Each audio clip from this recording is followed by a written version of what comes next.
So, hello everyone, and welcome to episode number 10 of the Chronicles of Tyria Lorecast. Hope you didn't miss us too much last week. On this week's show, we'll be talking about the Elder Dragon Champions from Guild Wars 1 all the way through what we know about in Guild Wars 2, and maybe a little speculation, maybe not. But I'm here with Bromms. Hello. And Alacarlina.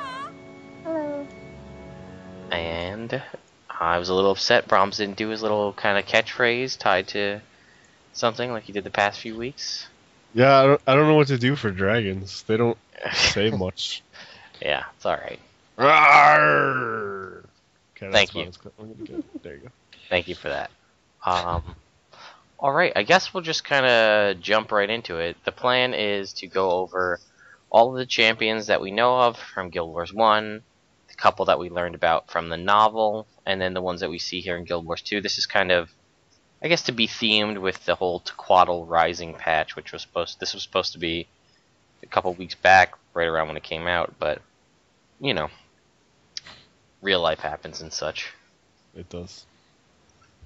So, we're going to start off talking Guild Wars 1.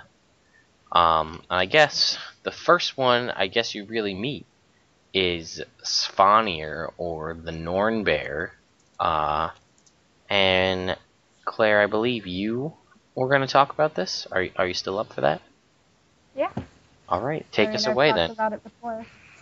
Yeah, well, just give us a brief overview then, because we did kind of talk about it. Yeah. The Norn Bear, also known as Svanir, was Jor's brother. And when they were hunting near Drakkar Lake, he heard a whisper from the lake that drew him in. And Jorah heard this as well, but she didn't really listen to it. And Svanir was given this power by Drakkar, who lives in the lake. And, well, he's frozen there.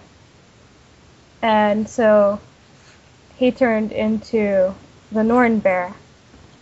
And that he became a champion of Jormag, because the power that was bestowed upon him was really a lot of power.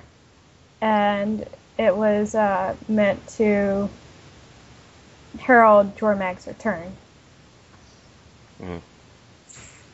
So that's the short rundown. Yeah, we've kind of touched on Svanir actually twice before over the course of the whole length of the Chronicles of Tyria podcasts, so you can check out either one of our Norn related lore shows, and I would go into more in-depth stuff there. But you mentioned Drakkar there, and I know we don't have a ton of information, but did you want to touch on him too? Yet again, there's not a lot of information other than he's the champion of Jormag. But what I did want to point out is a couple of weeks I was showing someone where he was in the lake. Mm-hmm. And I noticed that there was there's a bunch of trees in the lake and a bunch of waves that were frozen. And the trees were kind of bent as if like there was a powerful wave going through them. So I have the feeling that he was frozen very, very quickly. Okay. Possibly in battle due to his stance. Okay. Yeah, I have to check that out. Honestly, I never looked that much into it, but as someone that looks very much into all aspects of Guild Wars 1, it does not surprise me that you're the one who figured that out. We need to have Claire just do like a tour of Tyria, just take people through all the lore stuff, because like I'm sure there's so much stuff in there that none of us know, and she's like, "Oh yeah, I know everything there."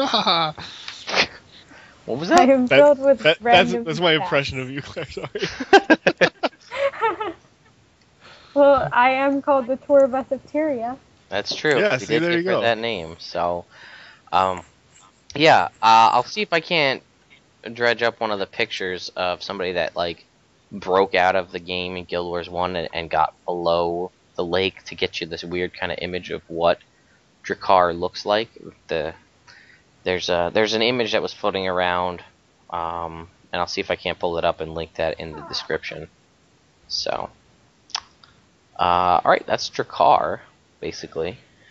And then the last Guild Wars 1 champion that we really know of is the, and Claire's going to talk about this in just a second, it's the, kind of the whole antagonist, I guess you would say, the overarching antagonist of all of Guild Wars Eye of the North. That's the whole driving force behind you playing through it, and that is the Great Destroyer. Mm-hmm. So, why don't you tell us a little bit more about the Great Destroyer? Okay, first off, I think I'll start off by talking about just the regular destroyers. Okay, yep. Sounds like a good place as any. We first see them threatening the dwarves and the Asura in the first kind of quest in Eye of the North. And it drives the dwarves and the Asura up into the out of the underground and onto land. And these are kind of molten creatures. It's like they're made out of lava and steel and rocks and that kind of stuff. They are joined together as kind of like a hive mind to the Great Destroyer, which is why I wanted to kind of give some information about them first. Because the Great Destroyer is essentially just a very, very large destroyer. Mm. He kind of looks like a dragon and like a roller beetle. Yeah. In one. Yeah.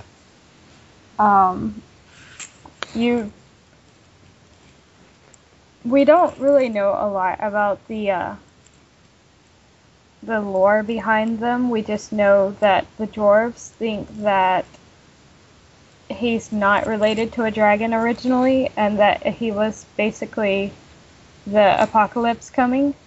Mm-hmm. That if you uttered his name, that he would rise again. He rises again anyways, despite that, but originally he gave the dwarves quite an amount of trouble once before. Mm-hmm. Which is why it's kind of forbidden to even speak his name. Like Voldemort. Yeah, pretty much. Shh, Bromms, you're not supposed to say his name. Oh, I mean, oh, darn.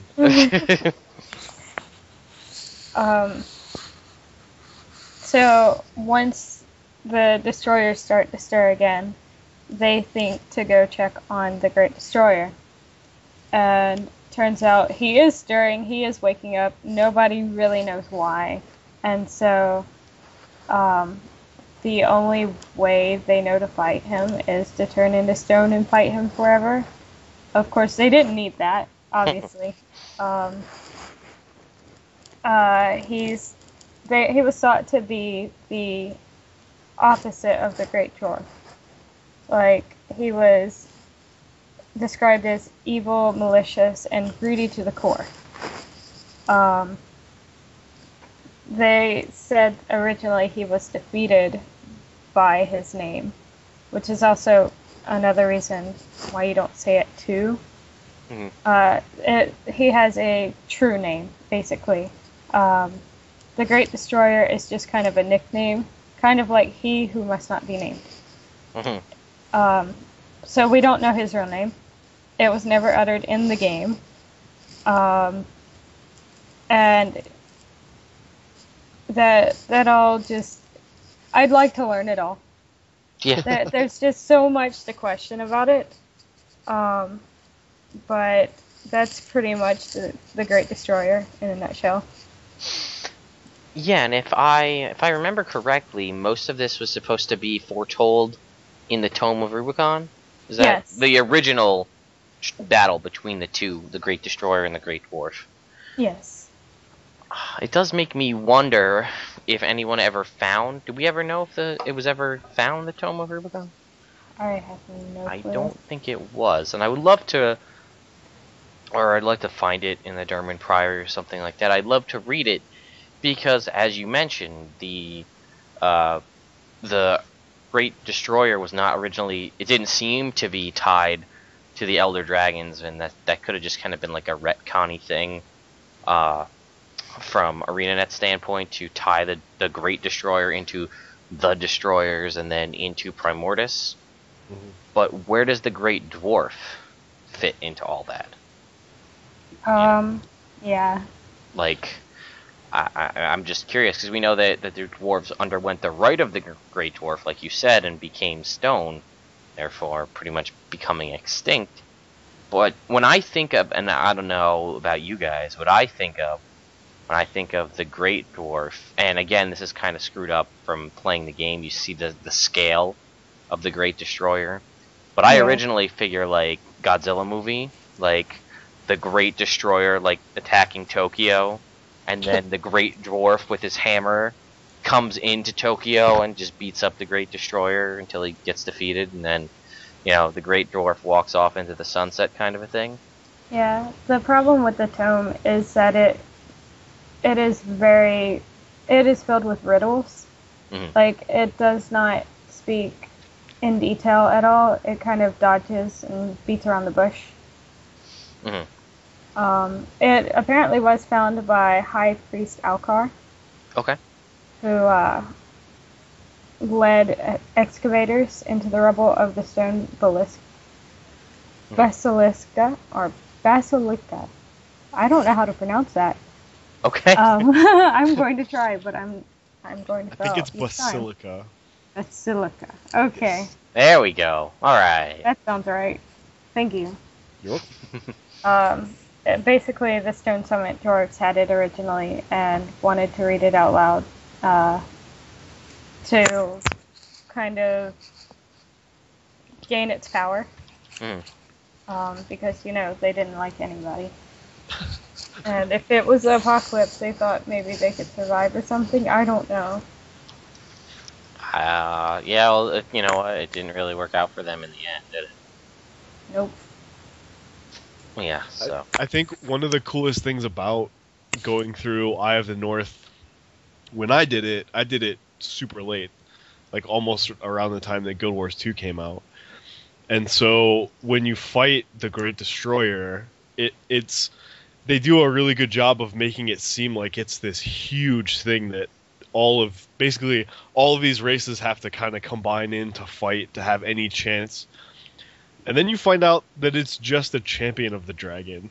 It's not as powerful as the dragon by any stretch. And you're like, really?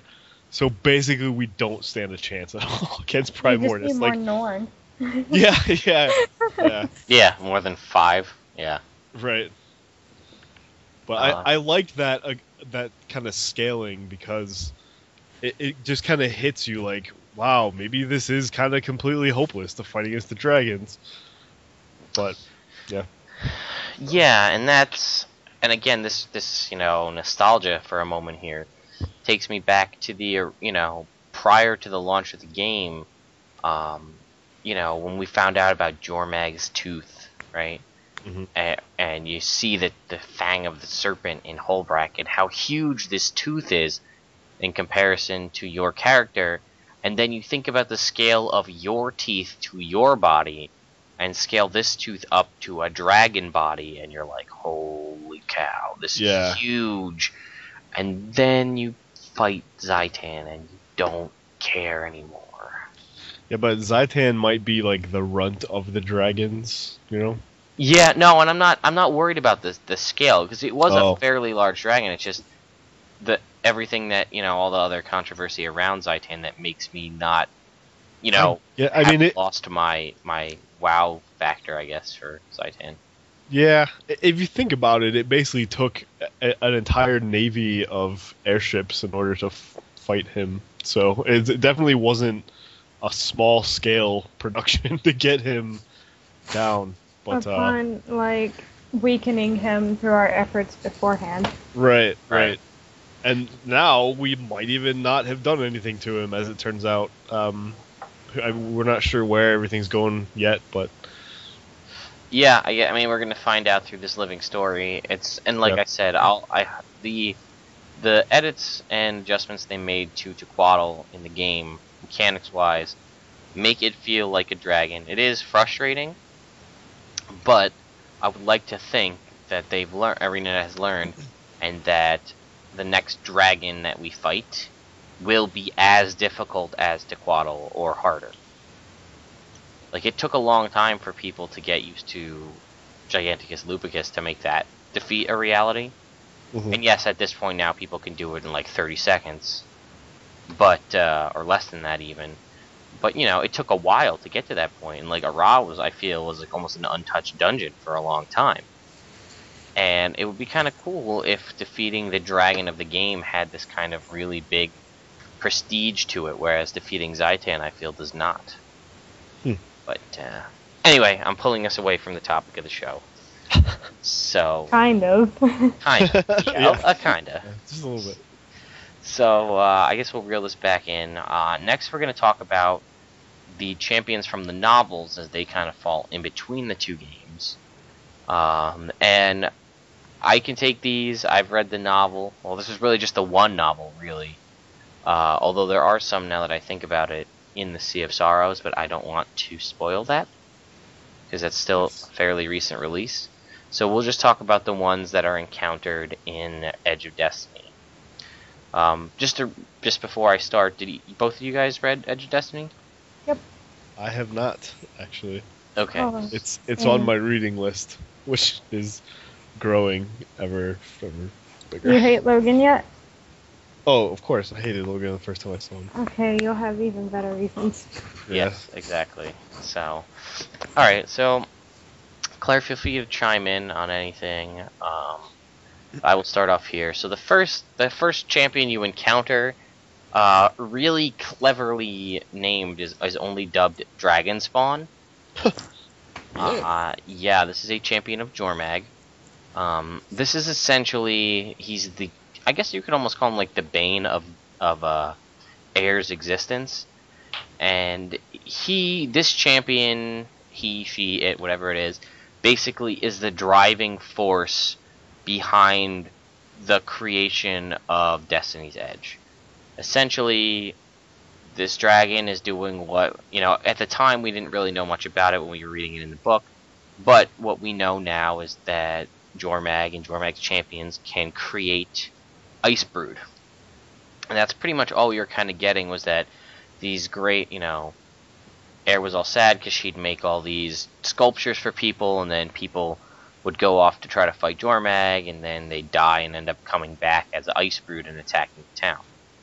So she's like, okay, I'm going to destroy this champion. So she goes and hires Zoja and Snaf to go attack with these golems, because she says, oh, golems won't be able to their mind won't be twisted, So this is what she tries, and it doesn't work, which eventually leads to the formation of Destiny's Edge, and then they all go and take on this dragon champion, I guess. I believe, I don't know if we actually ever get a real description of what this looks like, but I was always under the impression that it was kind of just like a dragon. Yeah, that's the impression I was under. Yeah, they don't really... we do know that its cave leading up to it was guarded by Ice Brood, but these were Ice Brood wolves and like Ice Brood bats and other creatures that were kind of typical cave-faring creatures, just turned into Ice Brood. Let's see, did we have any description other than that? But actually, I found a description, and it's not at all a dragon. So, go figure.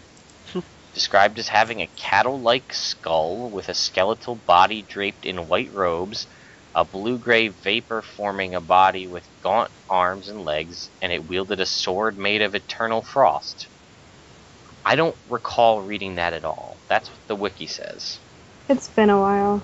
Yeah, it has been, but I could have sworn it was a dragon. Maybe I'm wrong. I don't know. But anyway, through Snaf's amazing inventions, they end up defeating Dragon Spawn, and then Air becomes, she becomes almost a hero to Holbrak, and Destiny's Edge makes a name for themselves as a slayer of dragon champions. which then leads. Or Claire, did you have anything to add to that? No, not really. Okay. Which leads to them then, and I've spoken about him a handful of times. Morgus Leth, who is a privateer, pirate, scourge of the seas of Tyria, undead pirate guy, who was causing a lot of problems for the citizens of Lion's Arch.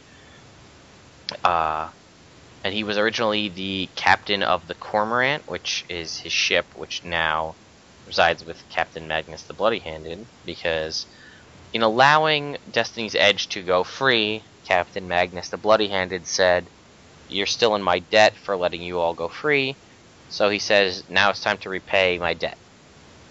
So he says, "We're going to go take out Morgus Leth, this dragon champion on the sea, and I need you guys to come with me."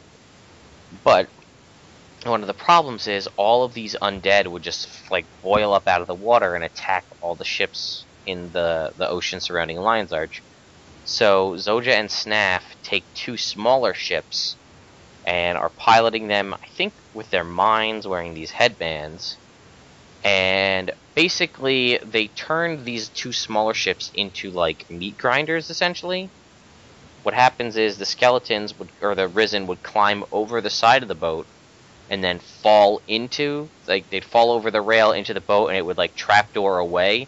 And inside the boat was just grinding gears that would just grind up the Risen and just spit him out as a liquid into the ocean. It's so gross. So that was how they really drew a lot of the forces, was the undead would just pile into this.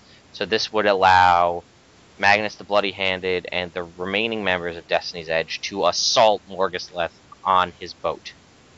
So essentially they get on board, and Captain the Magnus the Bloody-Handed throws a big axe into Morgus Leth's back, and then Cave jumps up with her daggers and splits his brain open. And then he dies. It's such a gross fight. And then maggots spill out of his brain and things like that. And then they devour the rest of his body. So that's Morgus Leth. And now Captain Magnus the Bloody-Handed is the owner of the Cormorant. But I believe, did he give the Cormorant to Ellen Keel? Was that the ship that he gave to her? Or did somebody... Because he gave her a ship to become the captain. Wasn't it the Aether Blade ship? Oh, you're right, it was. You're right. Either way, I'm still bitter about that. But we're gonna... So again, clever, and it really... They showed a lot of Morgus Leth getting stabbed and injured by weapons, but it not really causing a problem until Cave split his head open. So it makes me wonder if that's, Tyrion lore of, typical zombie lore, shoot him in the head kind of a thing. Is that how you defeat them? I don't know. But made me think about that a little bit. And the last champion, which is really, I feel, is almost glossed over, it's the Destroyer of Life. We mentioned the Great Destroyer as a champion of Primordius, a fairly, very key role in the Eye of the North. The Destroyer of Life, the second known champion that we knew of for Primordius. And Destiny's Edge decides that they're going to go defeat the Great Destroyer, or the Destroyer of Life. And it's nearby Radasum, so they head over there. And it's basically and you can kind of see this in some of the older destroyers from Guild Wars 1. They kind of had this mantis-like features with the big claws. And they describe the Destroyer of Life as a mantis-like creature, but it wields a bow, which is kind of cool, because we don't really see weapon-wielding destroyers in Guild Wars 2, but we kind of did see that in Guild Wars 1 with swords and shields and things like that.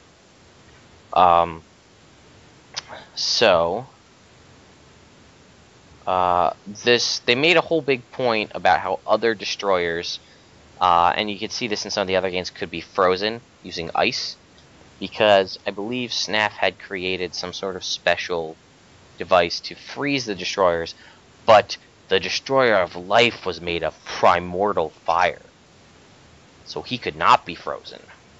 So, because that fit the plot, is what I gather from this. So, it could burn through metal and could not be quenched by water. So basically what happens is he shot some arrows off his bow at the members of Destiny's Edge, and then because his arrows were made of primordial fire, Air figured that the only thing that could defeat, and oh god, you're gonna have to bear with this pun, you have to fight fire with fire, and she took his arrows made of primordial fire and slayed him with his own arrows. And that was the last dragon champion that we really encounter. We do encounter another dragon champion in the novel, but we're gonna save that one for the end. But those are the 3 defeated champions of the novel Edge of Destiny. Now, we're going to move on to something that you're all near and dear to, which is the champions that we encounter here in Guild Wars 2. And again, this is probably going to run through this pretty quick, because we don't have a ton of information on a lot of these. So, Bromms, I don't know about Claire, but I haven't really experienced much. Let's talk to Quaddle. All right. Well, Tequaddle is all the rage lately. He's one of Zaitan's champions, and he is in the Splintered Coast. So he was named by the Hylic, if I remember correctly. His name is Tequaddle the Sunless. And so the Vigil is trying to stop him, and recently he has become more powerful, and we're not exactly sure why yet, but there is a story reason for his growing more powerful, so that should be interesting. But what I found interesting about him even more is that I think Tequaddle is more of a title instead of the name of a specific being. At least that's what I'm gathering. And I know we talked about this a bit earlier, but Tequaddle, Rox is there during the fight. She's trying to get a trophy from him, basically, so she can join Ritlock's warband. And once you defeat Tequaddle and talk to Rox again, she says, she thanks you for helping her get this trophy, but then she muses on whether she should stick around to fight the next Tequaddle, which is weird. And that's why it seems to me that it's more of a title instead of a specific being, but that's speculation, I guess. Yeah, and it's, I guess, part of just to chime in on Tequaddle the Sunless, the Hylic worship the sun as like a deity, so anything that's going to, I guess that would probably be like the ultimate evil, would be something that is sunless, I would think. Yeah, I think in the Hylic language, I think the name Tequaddle translates to Risen One in the Darkness, so I think that's why he's called that, especially with the sunless part, but yeah. Yeah, and I believe, from my little bit of history knowledge, because if you think about a lot of Aztec things, Coatl is used a lot, like Quetzalcoatl and things like that. I believe Coatl translates to serpent or snake. So I don't know what Tech is, but if there's any, and the Hylic kind of have that similar. A lot of their words kind of seem to be Aztecian in the where they pull the names from in the language, especially with like the T's next to the L's and that kind of things. Yeah. So I would guess, I don't know what Tech means, but Quaddle I think means snake. So we don't really have much knowledge other than that. The only other thing we know is that I guess I'll just kind of jump ahead to this other champion, is the design of Tequaddle is very similar to several of Zaitan's other champions, like Blightghast the Plaguebringer, which I don't know how familiar you guys or how much you remember good old Claw Island. Oh, yeah. Yeah? It's permanently ingrained in your brain? I have several characters waiting to go through that again. I tend to stop right before Claw Island. Yeah, Blightgast basically, again, we don't really have much knowledge on Blightgast. He just looks a lot like, almost identical, may even be the same model. Yeah. As Sorry. Yeah, that's kind of my current working theory is that Zaitan has a bunch of like dragony type things, mhm. and as one dies, another one takes that one's name.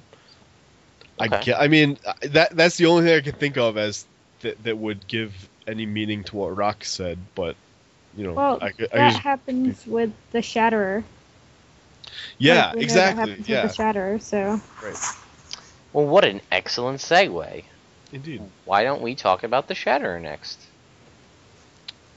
So who wants to talk about the Shatterer?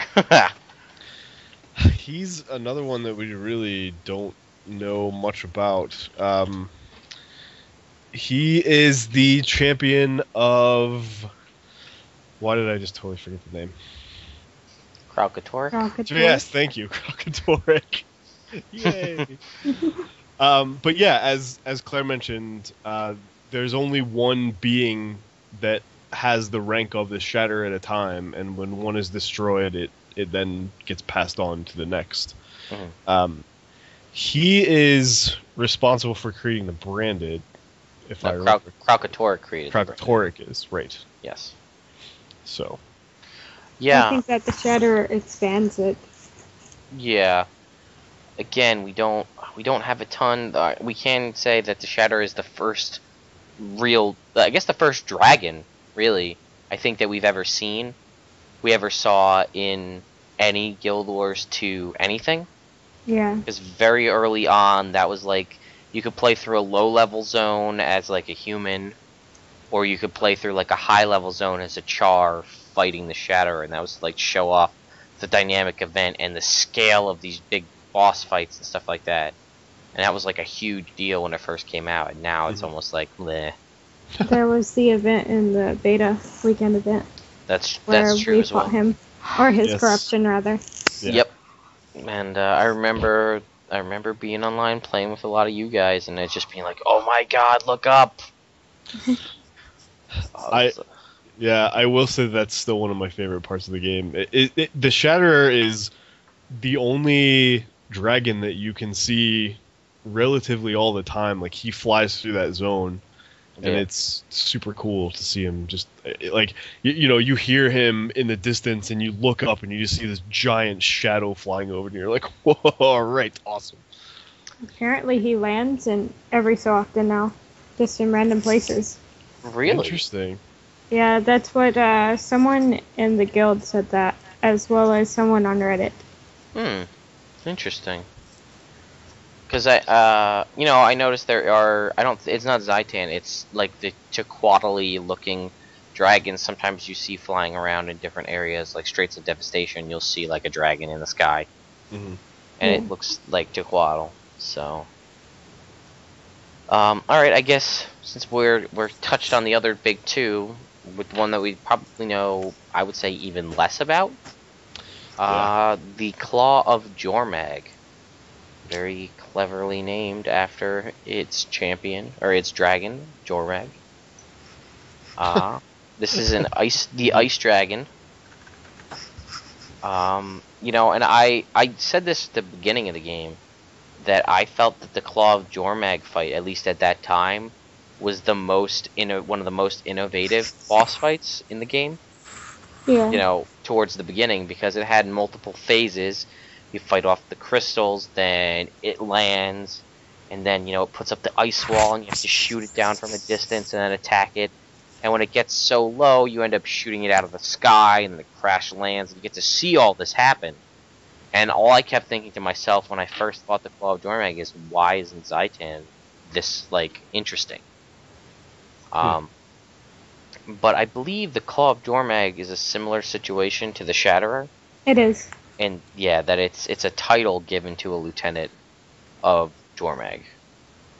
But I think that's more or less it, right? We don't have. They're kind of stalking the Kodan and their sanctuaries currently. Well, Yeah, I don't I don't think he can create Ice Brood, but I think he summons Ice Brood to different areas. It does seem like that, yeah. He drops those big crystal things, or the ice, whatever they are. Yeah, like the ice crystals. Yeah. So those are the main three. There are a few. Well, I guess the other ones that are kind of important too are some of Zaitan's other champions, and I'm gonna have to rely on you guys because I haven't even gotten close to these in a long time. But the MCA will rack everybody's memory here. The Eye of Zaitan and the Mouth of Zaitan. You guys remember these guys? Yes, I do. Sorry, go ahead. Just kind of. Yeah, there's one, and I don't know if it's the same for everyone, but I know that there's a story mission that you have to go destroy one of the Eyes of Zaitan, and then you fight another one during the siege on Ara. Mm-hmm. Or Ara, so, yeah.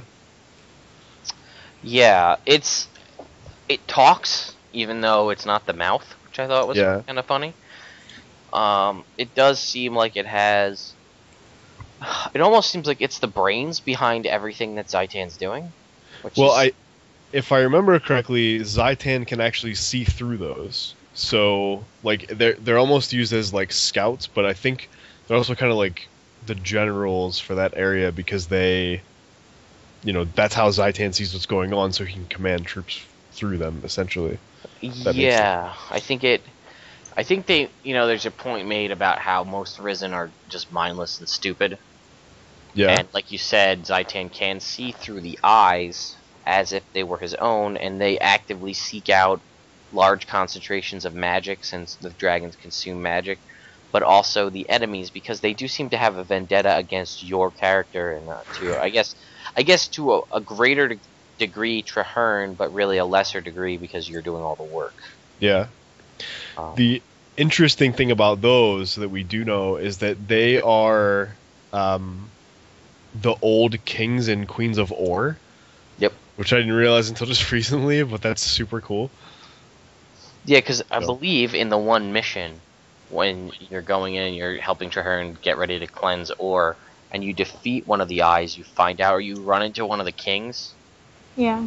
And then he lets you know that that's kind of the situation. Mm-hmm. And then eventually, once you defeat them, then theoretically you have cleansed Or you've started the cleansing of Or by therefore removing Zaitan's grip on most of his Risen by allowing them to kind of move as a force controlled by Zaitan, or the champion of Zaitan, as it were. Now they're just kind of mindless and stupid. Yeah, it's interesting how Zaitan works in that way, that it has these beings that are its kind of like its function, like there's the eye and there's the mouth that it sends out to do things for it in a way. It's interesting because the other dragons don't really act in that manner. Yeah, and this kind of almost counteracts what we've always been told regarding the Elder Dragons, in that they're a mindless force. Because I believe at one point they're referred to as almost like a natural disaster or a hurricane, or something like that. Like they're a great Elder Dragons are a great destructive force, but they don't actually have a mind of their own. They just kind of come through, cause their destruction, and then they're gone without really giving it much of a second thought. But it seems like they kind of contradict themselves by showing that Zaitan has greater plans, I guess. So that's interesting. But it's not the first time we've kind of seen stuff that almost goes back on the original plan. Mm-hmm. And then the Mouth of Zaitan, all we really know is that it eats magic, and it's got a big mouth in its stomach. It's like a humanoid creature with a mouth in its stomach. It doesn't really talk or do much. You kind of just, oh no, it shows up and then you kill it. Yeah, those things creep me out. They legitimately creep me out. But I think that's it for the for the mouth. There's about 4 more champions, I guess. So 3 of them. Well, I'm gonna massacre their names here. We've got Orgravros, the Moon Death, Fafnerin, the Heart Slayer, and Horrorghost, the Soul Breaker. And these are, again, basically Tequaddles, for lack of a better word. Yeah. And these are all in the, if you're doing a raw story mode. Basically, you fight these champions on your, up until you eventually go to fight Zhaitan. So, as soon as you get closer to Or, the more of these undead dragons that Zhaitan seems to summon to him. And the last one, I tried to find some, and I didn't really get a chance to play the mission that I wanted to. And we'll see if we can't rack anybody's brain here. Is Urbosa the Wretched? Yeah, I didn't find anything on him or her either. It's a personal story mission. If you chose the Derman Priory after the defeat of Claw Island, then you choose the Ghostwright. The Ghostwright mission comes up, and you can choose one of 2 missions. And if you choose the Shards of Ore mission, then you fight this dragon champion. And that's, as far as I can tell, that's the only way to encounter this champion at all. I must have chose the other same option. That's unfortunate, because that sounds cool, but... Yeah, I wanna... I'm like really just scouring the wiki for this, and if anybody has more information on that, please let us know. I'll try to get through it and play it, and then talk about this character. It says that she was once in. Well, this is excuse me. This is Karis speaking. She says Herbosa was once an explorer sworn to cross the Caledon to find the far end of the continent, but she failed. The Risen discovered her body in the swamp, and by the dragon's will, they reanimated it into his service. Okay. Yeah. I guess there's a little cinematic about it, but I guess we'll have to see. Again, sorry, we don't really have too much more information about her. I will try to go on and play that and record it, and then maybe we can talk about it at a different time. Yeah.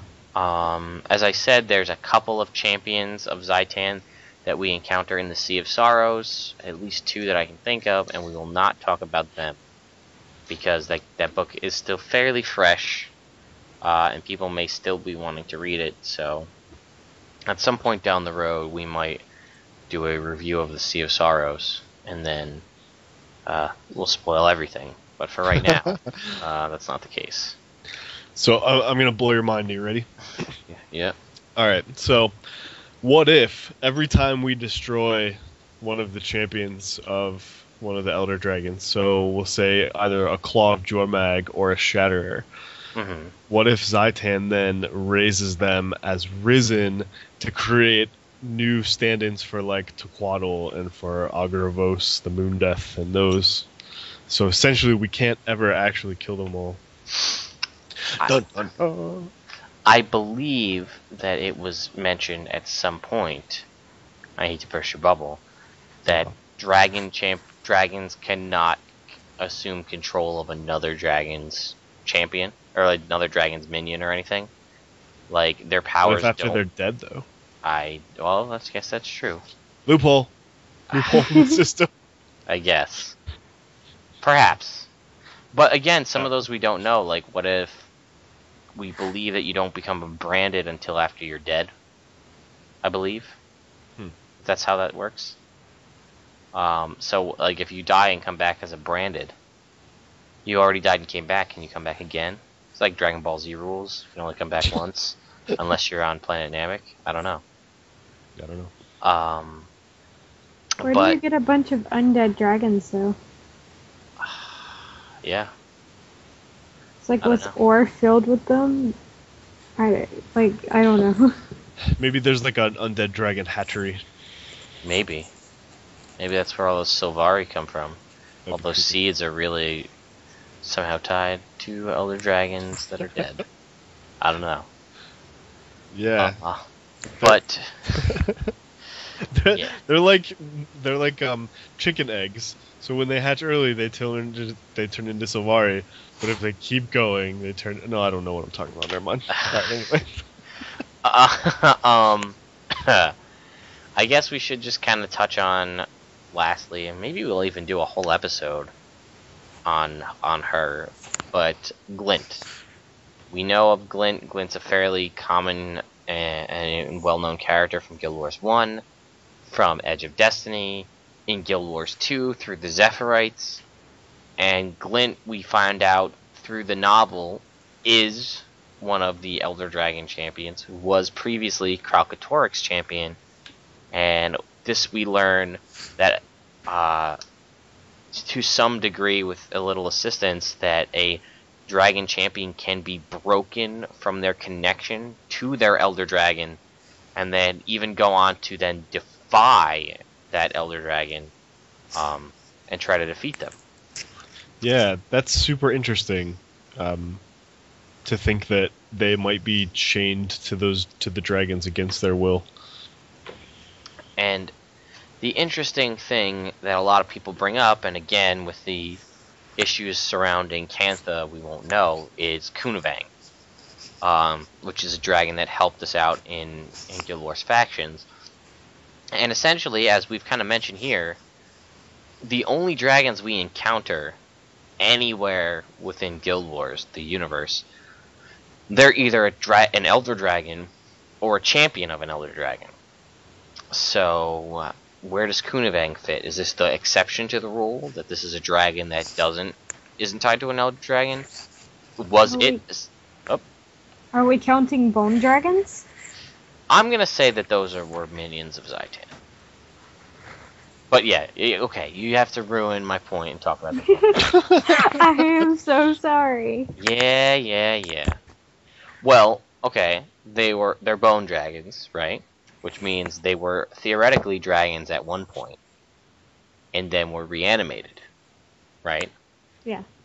So maybe those dragons were originally an Elder Dragon's champion that died, and then were reanimated by some necromancer, or the Lich, or something. There you go. Right? That's feasible. Yeah, it sounds plausible. So aside from Claire trying to blow holes in my theory, I just wanted to make sure you remembered they existed. yeah, I remember. I was trying to forget for the purposes of this, but well, also Kunavang is an intelligent, I guess like a dragon that went out of, knows a lot, it's been around for a while, we assume, similar to Glint, and went out of their way to help us. And that's, I always kind of was hoping, and I'm still hoping, that we find out if we ever go to Cantha that it was a similar situation, or maybe not, so that it's not like almost like a bailout, like, oh, we had this dragon, but it was really bad, but now it's good. Maybe Kunavang was just a total exception to the rule. I don't know, but Kunavang's one of my favorite characters in Guild Wars 1, so I'm a little biased, but that's okay. Did you guys have anything else you wanted to touch on regarding Elder Dragon Champions? Because I think we pretty much said all we could say. Yeah. Do you know about the dragon that's fought in the Sylvari dream? We can talk about that, yeah.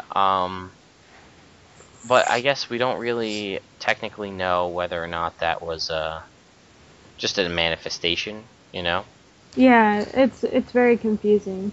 Mm-hmm. Yeah, what she's referring to is at the end of the Sylvari kind of tutorial mission at the beginning, you're playing through the Dream of Dreams. And at the end of that, you fight like a dragon made out of a tree, basically. Yeah.